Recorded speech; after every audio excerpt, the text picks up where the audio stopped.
ဒီစပင်ကိုဖြောက်ပြမယ်နော်ဒါကမာကျန်းဆန္ဒပါတွေ့တဲ့အတိုင်းပဲအပေါ်ကမာကျန်းဆန္ဒပါအောက်ကတော့ပျက်စီးဆန္ဒပါအရင်ကိုကျန်းတဲ့စပင်ပါ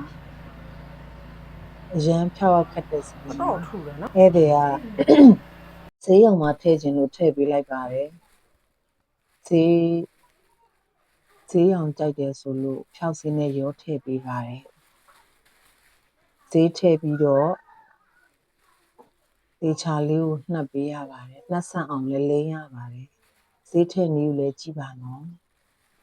ဒါကတော့ဈေးထည့်ပြီးတော့ထားချိန်မှာဈေးထည့်ထားပြီးနားတဲ့အချိန်က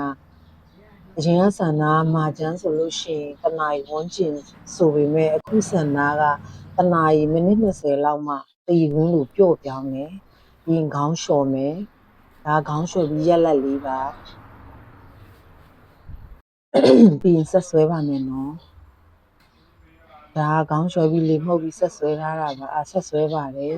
ဆက်ဆွဲလို့ရှိရင်လည်းတေချာဆွဲရပါတယ်ဆက်ဆွဲနည်းကိုလည်းတေချာကြည့်ထားပါမယ်အရင်ကမာကျန်းဆိုတော့တေချာဆွဲရပါတယ်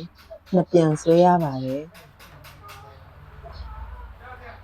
ဆွဲတဲ့ပုံလည်းတေချာကြည့်ပေးပါနော်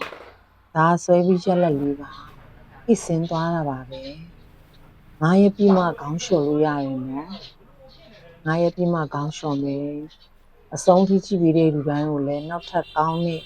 သပင်နဲ့ပတ်သက်ပြီးတော့ပညာပေးလေးကိုပြန်လည်မျှဝေပေးပါမယ်